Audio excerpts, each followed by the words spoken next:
नमस्कार। भारत का एकमात्र ऐसा राज्य जहां अकेले 40% खनिज संसाधन उपलब्ध है। एक ऐसा अद्भुत राज्य जहां अनेक विविधताएं होने के बावजूद भी यहां के आदिवासी भाई बंधु और सादानों की संस्कृति काफी घुली मिली हुई है। इस राज्य का नाम है झारखंड, यानी झाड़ू का प्रदेश या वनों का प्रदेश। एक समय में यहाँ सघन वन हुआ करते थे, इसलिए यहाँ के लोग वनवासी कहे जाते थे। आज भी झारखंड की संस्कृति में वनों का विशेष महत्व देखने को मिलता है। तभी तो झारखंड के बारे में कहा जाता है अयः पात्रे पयः पानम शाल पत्रे च भोजनम सैनम खरजूरी पत्रे झारखंड विधीयते। अर्थात झारखंड के निवासी धातु के बर्तन में पानी पीते हैं, साल के पत्ते पे भोजन करते हैं और खजूर की चटाई पर सोते हैं। इससे तात्कालिक झारखंड के सामाजिक और सांस्कृतिक पहचान का बोध होता है। यही नहीं, झारखंड में निवास कर रही 33 प्रकार की जनजातियों का सबसे जो बड़ा पर्व है वो है सरहुल। और इस सरहुल में प्रकृति की पूजा की जाती है, यानी साल वृक्ष की पूजा की जाती है और बहुत धूमधाम और विधिवत तरीके से की जाती है। एक समय में इस राज्य के गठन का प्रस्ताव भी वनांचल के नाम से लाया गया था, यानी वन क्षेत्र या वन भूमि, लेकिन वो प्रस्ताव केंद्र सरकार द्वारा नामंजूर कर दिया गया। किसी भी देश या राज्य को अच्छे से समझने के लिए वहां की संस्कृति और वहां की इतिहास को जानना बहुत जरूरी होता है। आइए आज समझते हैं कि कैसे झारखंड भारत का 28वां राज्य 15 नवंबर सन 2000 ईस्वी को कितनी कठिनाइयों के बाद बना और इसका इतिहास प्राचीन काल में क्या रहा था। प्राचीन काल में झारखंड का नाम झारखंड था ही नहीं, विभिन्न काल में इसके नाम अलग अलग बदलते रहे। जैसे झारखंड क्षेत्र का सर्वप्रथम उल्लेख ऐत्रेय ब्राह्मण में पुंड या पुंड्र नाम से मिलता है। वहीं 13वीं शताब्दी के ताम्रपत्र में झारखंड शब्द का प्रथम बार उल्लेख मिलता है। तो यहां कंफ्यूज मत कीजिएगा, पहली बार 13वीं शताब्दी के ताम्रपत्र में झारखंड वर्ड यानी शब्द का उल्लेख मिलता है और ऐत्रेय ब्राह्मण में झारखंड का क्षेत्र का मतलब एक एरिया का प्रथम बार उल्लेख मिलता है। प्राचीन काल में राजा बलि ने अपनी पत्नी सुदेशना से ऋषि दीर्घतमा के संयोग से 5 पुत्रों का जन्म कराया था, अंग, बंग, पुंड्र, कलिंग तथा सुई। और इन्हीं 5 पुत्रों के नाम पे अपने विशाल राज्य को बांट दिया था, जिसमें एक क्षेत्र था झारखंड, जिसका उल्लेख आपको ऐत्रेय ब्राह्मण में इसी पुंड्र नाम से मिलता है। महाभारत काल में इस क्षेत्र को अर्कखंड या कर्कखंड कहा जाता था और वहीं महाभारत के दिग्विजय पर्व में इसी क्षेत्र का नाम पशुभूमि या पुंडरीक देश था। मुस्लिम इतिहासकारों ने इस क्षेत्र को कोकरा और झारखंड कहना शुरू कर दिया था। झारखंड क्षेत्र में नाग सभ्यता का भी उल्लेख देखने को मिलता है, जिसका संबंध या यूं कहे विस्तार भारत की सबसे प्राचीन सभ्यता इंडस वैली सिविलाइजेशन यानी सिंधु घाटी सभ्यता से मोहनजोदाड़ो तक देखने को मिलता है। लेकिन कहानी में ट्विस्ट तब आता है जब पांडव वंश के राजा जन्मेजय ने अपने क्षेत्र इंद्रप्रस्थ यानी वर्तमान का दिल्ली जो पांडवों की राजधानी थी से लेकर हस्तिनापुर यानी वर्तमान का यूपी यानी उत्तर प्रदेश तक नागों का पूरी तरह महासंहार किया। लेकिन अनफॉर्चुनेटली उसमें से एक नाग राजकुमार पुंडरीक बच गए और उनके साथ काशी की एक ब्राह्मण की पुत्री जो कि पुंडरीक की पत्नी थी बचकर दोनों झारखंड आ गए। यहां आने के बाद कुछ दिनों बाद तालाब में डूबने से पुंडरीक की मौत हो गई और उसके बाद उनकी पत्नी जो काशी की ब्राह्मण की बेटी थी वो भी डूब के मर जाती है, लेकिन उनका पुत्र बच जाता है। ऐसा कहा जाता है कि उस बच्चे को धूप से बचाने के लिए सांप ने अपने फन की छाया दी थी। बाद में यहाँ के राजा ने अपने संरक्षण में लेकर इस बच्चे का पालन पोषण किया और बाद में यही बच्चा बड़ा होकर फनी मुकुटराय बना, जिन्हें नागवंश का आदि पुरुष भी कहा जाता है। फनी मुकुटराय के नाम पर ही इस क्षेत्र का नाम नागपुर तथा इसकी राजधानी चुटिया हो गई। तब इसका नाम चुटिया नागपुर यानी इस क्षेत्र का नाम चुटिया नागपुर हो गया और यही अपभ्रंशित होकर लोगों के गलत उच्चारण की वजह से छुटिया नागपुर हो गया और यह काफी दिनों बाद अपभ्रंशित होकर छोटा नागपुर बन गया। और यह राज्य एक समय में अत्यंत शक्तिशाली राज्य था। चंद्रगुप्त मौर्य के समय इस क्षेत्र को अटावी कहा जाता था। मौर्य साम्राज्य के पहले तथा 12वीं शताब्दी तक यह क्षेत्र स्वतंत्र रहा था। बाद में छिटपुट कब्जा होते गया। मुगल काल में मुगलों का कब्जा झारखंड पर रहा, खासकर जहांगीर के टाइम में। झारखंड में पहली बार अंग्रेजों का प्रवेश सिंहभूम में 1767 में हुआ और यहां 10 साल तक ढाल विद्रोह चला था ढालभूम के राजा जगन्नाथ ढाल से। इसके बाद 1789 में अंग्रेजों की पहली बटालियन रामगढ़ में स्थापित की गई, जिसके पहले प्रशासक चैपमैन को नियुक्त किया गया। यहां शासन के बावजूद अंग्रेजों, मुस्लिम शासकों, ईसाई मिशनरियों, जमींदारों, साहूकारों का जबरदस्त तरीके से विरोध और विद्रोह लगातार यहां के आदिवासी नेताओं द्वारा और विद्रोहियों द्वारा लगातार किया जाता रहा, जैसे कोल विद्रोह, संथाल विद्रोह, बिरसा का उलगुलान, 1857 का विद्रोह इत्यादि। दूसरे प्रदेशों की भांति भी झारखंड में ब्रिटिश हुकूमत ने एक लंबे समय तक यहां शासन किया। ब्रिटिशर्स बड़े चालाक थे और इन्होंने बड़ी चालाकी के साथ बंगाल एक्ट 1833 के तहत बिहार, बंगाल, उड़ीसा, मध्य प्रदेश के जनजातीय क्षेत्रों को मिलाकर एक एजेंसी सोफा का गठन करते हैं, यानी साउथ वेस्ट फ्रंटियर एजेंसी यानी दक्षिण पश्चिमी सीमांत एजेंसी। और इसका उद्घाटन करते हैं 15 जनवरी 1834 को। राजधानी इसकी रखी जाती है लोहरदगा।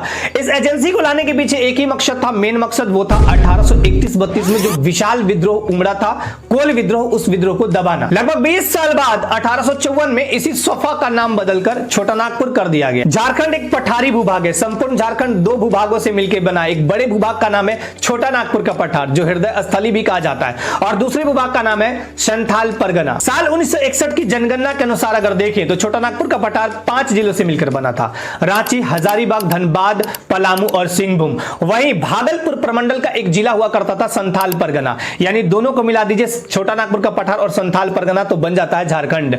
लगभग 65,000 वर्ग किलोमीटर में फैला छोटा नागपुर का पठार झारखंड का सबसे बड़ा भूभाग है, और इसी भूभाग को भारत का खनिज का हृदय स्थली कहा जाता है। कहा भी क्यों नहीं जाए, क्योंकि इसी छोटा नागपुर के पठार में अधिकांशतः खनिज है, जैसे कोयला, लोहा, तांबा, एल्युमिनियम, बॉक्साइट, अब्रक, सब कुछ भरा पड़ा है। 22 मार्च सन 1912 को बंगाल से संयुक्त बिहार और उड़ीसा को अलग कर दिया जाता है। वहीं 1 अप्रैल 1936 को बिहार से उड़ीसा को भी अलग कर दिया जाता है। वो कहते हैं ना कि एक दूसरे को देख के ही लोग सीखते हैं, एक राज्य दूसरे राज्य को देख कर सीखता है। अब बारी आती है झारखंड राज्य के अलग निर्माण की, और इसकी नींव रखते हैं चाईबासा एलिंकन मिशन के एक अनाथ युवक जे बार्थोलोमन। इन्होंने सन 1912 में अनाथ ईसाई विद्यार्थियों के लिए क्रिश्चियन स्टूडेंट ऑर्गेनाइजेशन की स्थापना रांची में करते हैं। इस ऑर्गेनाइजेशन यानी संगठन का उद्देश्य बाद में राजनीतिक हो जाता है, इसलिए कहा जाता है, इसलिए श्रेय दिया जाता है जे बार्थोलोमन को झारखंड पृथक राज्य निर्माण का नींव रखने का। लेकिन वास्तविक लड़ाई लड़ी यहां के विद्रोहियों ने, जिन्होंने खुद के सीने पे गोलियां खाकर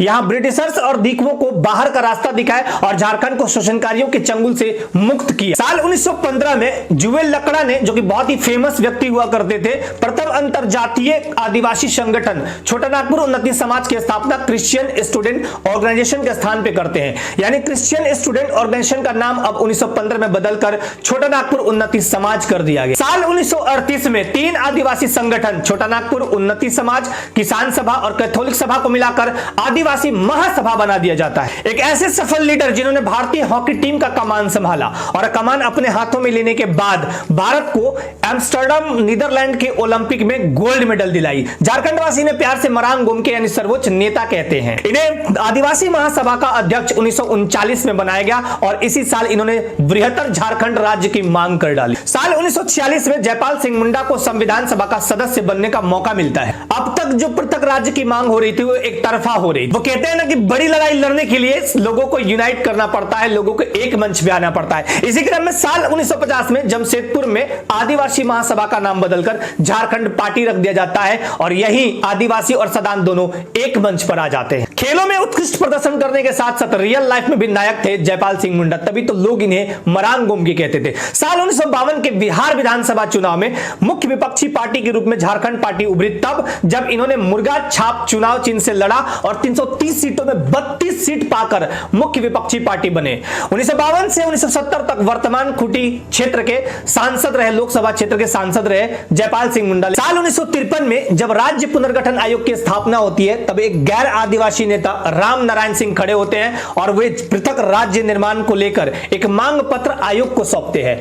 आयोग ने बकायदा कुछ कारणों को लेकर उसे खारिज कर दिया। आयोग का दलील था कि जो बिहार का जो दक्षिणी भाग है वहां के बाहर के जनमत विभाजन के पक्ष में नहीं है। पृथक राज्य निर्माण के मांग के संबंध में आयोग का दूसरा दलील था कि यह पृथक राज्य निर्माण की बात गैर आदिवासियों द्वारा नहीं की गई है, अल्पसंख्यक आदिवासियों द्वारा की गई है, इसलिए ये हम नहीं कर सकते हैं। तीसरी जो उनकी दलील थी वो ये थी कि छोटा नागपुर और उत्तरी बिहार एक दूसरे के सप्लीमेंट्री यानी पूरक हैं और यहाँ पे जो कृषि है, यहाँ पे खनिज संसाधन एक दूसरे से मिलते जुलते हैं। आयोग के ये जो तर्क थे ना वो खोखले और निरर्थक थे। इसके बाद झारखंड राज्य गठन का मामला एकदम ठंडा सा हो गया, ठंडे बस्ते में चला गया, लेकिन 20 जून 1963 को झारखंड पार्टी का विलय कांग्रेस में हो गया। मृतप्राय झारखंड आंदोलन एक बार पुनः 1968 में लोकप्रिय हुआ। अब इसकी बागडोर बिरसा सेवा दल के हाथों में आ गई और इस दल के लोगों ने यहाँ के आदिवासियों की भूमि और संपत्ति हड़पने वालों के खिलाफ जमकर नारे और जम के आवाज उठाना शुरू किया। 4 फरवरी सन 1973 को धनबाद में शिबू सोरेन उर्फ गुरुजी और विनोद बिहारी महतो उर्फ बाबू ने जेएमएम की स्थापना की। झारखंड मुक्ति मोर्चा के प्रथम अध्यक्ष बने विनोद बिहारी महतो और प्रथम महासचिव बनाए गए गुरुजी यानी शिबू सोरेन। इस पार्टी का उद्देश्य था वन कानून का विरोध करना, अलग राज्य निर्माण के लिए आंदोलन करना और यहाँ के जो विस्थापित थे और आदिवासी उनके लिए यहाँ के कल कारखानों में भर्ती करवाना। उस समय के दो प्रसिद्ध नारे थे। पहला था ABCD को मार भगाओ, यानी A for Ara, B for Ballia, C for Chhapra और D फॉर दरभंगा को मार भगाओ। और दूसरा था लोटा सोटा झूठा, यानी मारवाड़ी, उत्तरी बिहारी और पंजाबी को यहां से भगाओ। साल 1980 में झारखंड आंदोलन एक बार पुनः उग्र रूप में आया और अब इसकी बागडोर डॉक्टर रामदयाल मुंडा के हाथों में थी। डॉक्टर रामदयाल मुंडा ने 1982 में रांची विश्वविद्यालय में जनजातीय भाषा विभाग खुलवाया, जो यहां के आदिवासी भाई बंधुओं के लिए एक बहुत बड़ा खुशखबरी था। साल 1987 में शिबू सोरेन झारखंड मुक्ति मोर्चा के अध्यक्ष निर्वाचित हुए और इसी साल इन्होंने बाबूलाल मरांडी के साथ मिलकर झारखंड समन्वय समिति का भी गठन किया। इस समिति ने साल 1987 में ही तत्कालीन राष्ट्रपति ज्ञानी जैल सिंह से मिलकर एक ज्ञापन सौंपा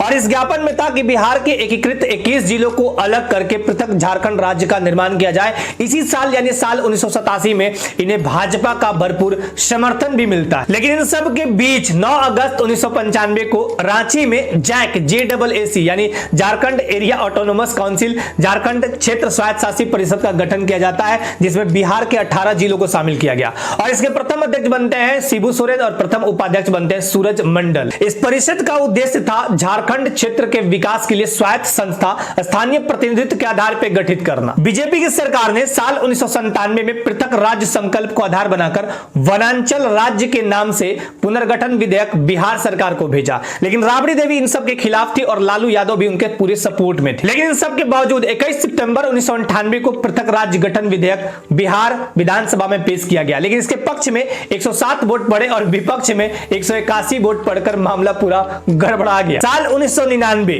केंद्र में बीजेपी के नेतृत्व वाली गठबंधन सरकार बनती है। इस बार नई रणनीति के तहत पृथक राज्य गठन का प्रारूप यानी ड्राफ्टिंग किया जाता है झारखंड राज्य के नाम से। वो कहते हैं ना कि तू डाल डाल तुम्हें पात पात। कांग्रेस ने लालू यादव के समक्ष 2 शर्तें रख दी। पहली शर्त रखी पृथक झारखंड राज्य के गठन में सहयोग करिए और दूसरा सत्ता में भागीदारी। दोनों शर्तें मजबूरीवश लालू यादव को माननी पड़ी। इतना सब होने के बाद अब बिहार राज्य पुनर्गठन विधेयक चल जाता है बिहार विधानसभा में। 25 अप्रैल 2000 को इसको मंजूरी मिलती है, लेकिन इसके बाद बारी थी संसद की, क्योंकि संसद ही कोई कानून बनाता है। संसद में इस विधेयक को यानी बिहार पुनर्गठन विधेयक को 2 अगस्त 2000 ईस्वी को लोकसभा में पास किया जाता है। उसके बाद यह विधेयक राज्यसभा में जाता है, जहां 11 अगस्त 2000 ईस्वी को इसे मंजूरी मिल जाती है, यानी पास हो जाता है। अब बारी थी भारत के प्रथम नागरिक यानी राष्ट्रपति से मंजूरी मिलने की। उस समय राष्ट्रपति हुआ करते थे KR नारायणन। इनकी भी मंजूरी मिलती है 25 अगस्त 2000 ईस्वी को और मंजूरी मिलते ही हस्ताक्षर होती समस्त झारखंड वासियों के चेहरे खिल उठे। खिले भी क्यों नहीं, क्योंकि इतने लंबे संघर्ष के बाद हमारा नया राज्य बन रहा था। 15 नवंबर 1875 को खूंटी के उलिहातू में एक गरीब मुंडा परिवार में एक जननायक का जन्म होता है। किसी ने सोचा भी नहीं होगा। अंग्रेजों के दांत खट्टे कर दिए, अंग्रेजों को लोहे के चने चबवा दिए, इसलिए तो उन्हें आज धरती आबा विश्व पिता का अवतार कहा जाता है। एकमात्र आदिवासी नेता बिरसा मुंडा ही हैं जिनकी प्रतिमा संसद में टंगी हुई है। यही नहीं, भारत सरकार ने 2021 ईस्वी में 15 नवंबर के दिन घोषणा किया था कि हम प्रतिवर्ष जनजातीय गौरव दिवस मनाएंगे और 15 नवंबर को प्रतिवर्ष जनजातीय गौरव दिवस मनाया जाता है। बिरसा मुंडा के जन्मदिन को यानी 15 नवंबर को ध्यान में रखते हुए बिहार राज्य पुनर्गठन विधेयक पर जो मंजूरी मिली थी उसकी सारी तैयारियां, सारे पेपर वर्क 14 नवंबर की रात कर लिए जाते हैं। जैसे ही 14 नवंबर की रात 12:05 यानी 15 नवंबर होता है, बिहार के दक्षिणी हिस्से से 46% भूभाग यानी 79,714 वर्ग किलोमीटर को काटकर झारखंड भारत का 28वां राज्य बनता है और इस दिन झारखंड में हर्षोल्लास मनाया जाता है, क्योंकि हमारा झारखंड कई दिनों के लंबे संघर्ष के बाद अंततः बन जाता है एक नए राज्य के रूप में इसका गठन कर दिया जाता है 15 नवंबर सन 2000 को। यहाँ के पहले मुख्यमंत्री बने बाबूलाल मरांडी और यहाँ के पहले राज्यपाल बने डॉक्टर प्रभात कुमार। तो ये था झारखंड राज्य गठन का वीडियो। सभी को धन्यवाद। जय हिंद, जय भारत।